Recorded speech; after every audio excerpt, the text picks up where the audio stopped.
It all begins when something within you stirs, quietly at first, then louder, until it can no longer be ignored. You might be walking through your ordinary life when suddenly nothing feels quite the same. The world around you hasn't changed, but something deep within has started to shift.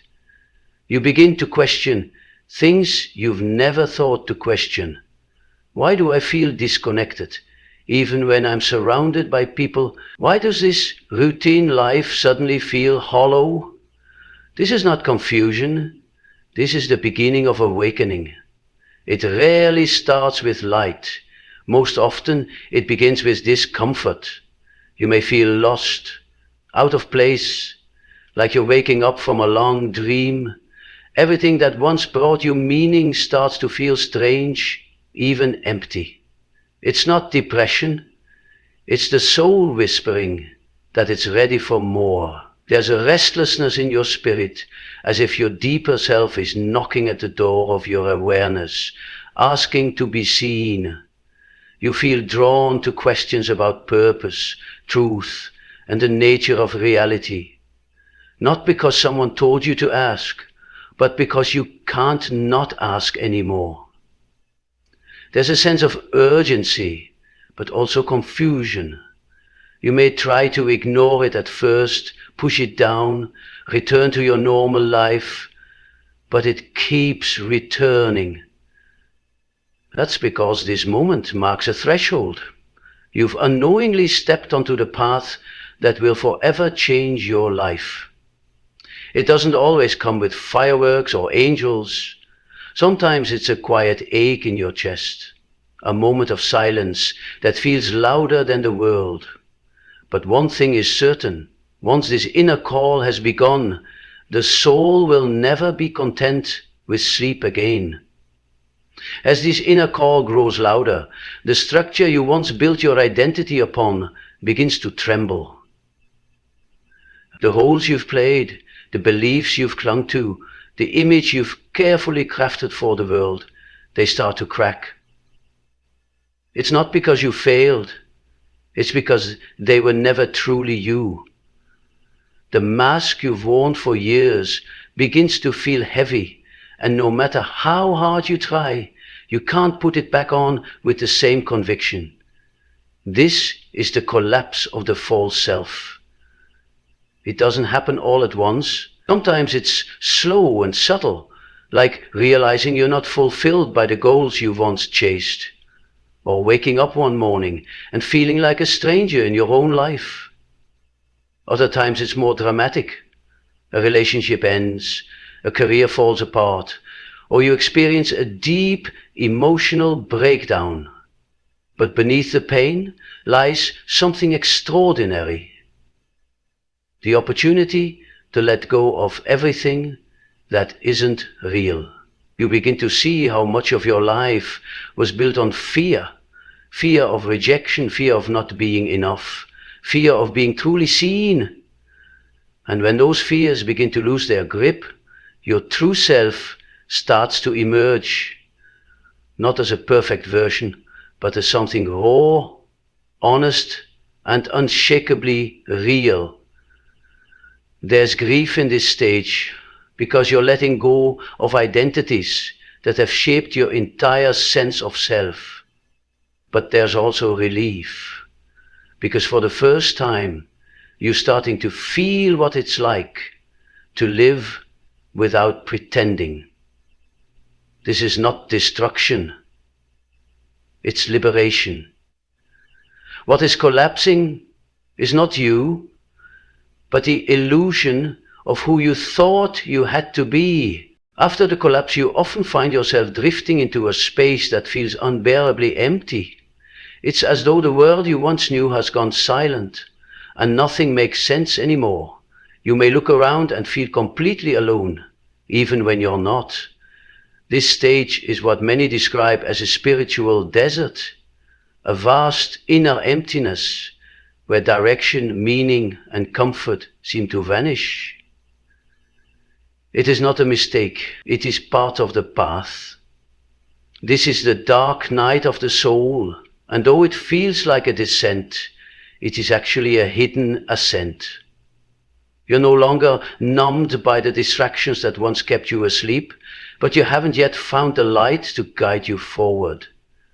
Everything feels like it's been stripped away. You question everything, including yourself. Who am I if I am not this career, this relationship, this belief system? The silence is deafening, and the pain runs deep, not just emotionally, but existentially. Yet beneath that pain, something is being born. This darkness is not punishment, it's purification. It burns away what is false, so the truth can emerge.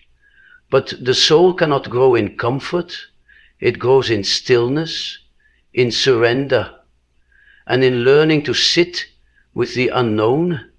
That's where your strength is forged, not in the answers, but in the courage to endure the question. Though you may feel abandoned, you are closer to truth than ever before. The night may feel long, but it is not endless.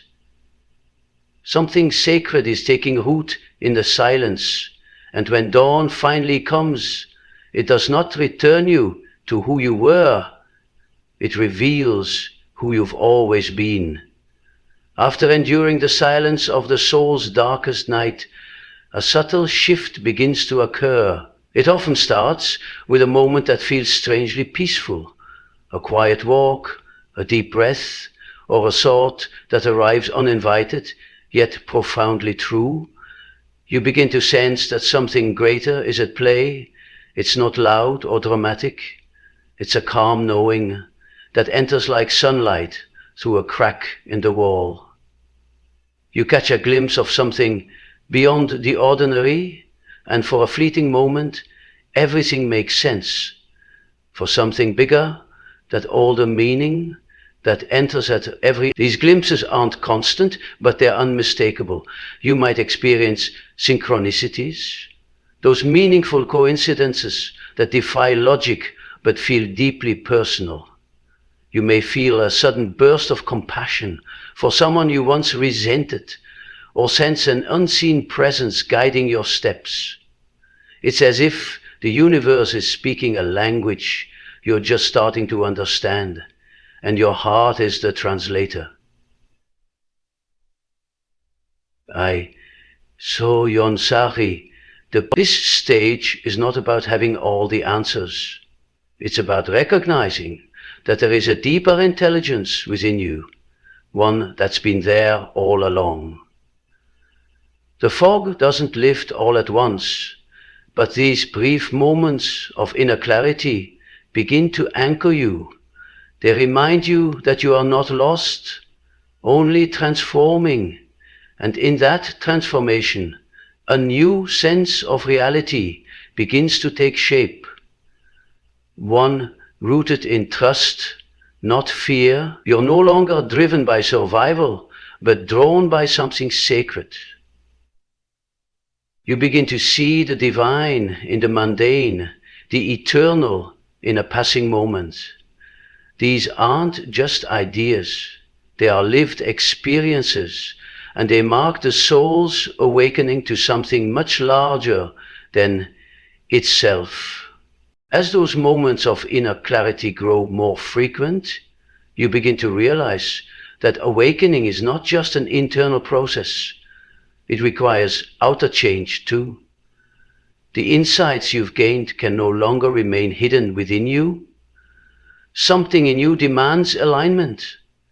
You feel a pull to reshape your life so it reflects the truth you've uncovered. This is when the real work begins. Not the dramatic breakthroughs, but the quiet, daily rebuilding of yourself from the inside out.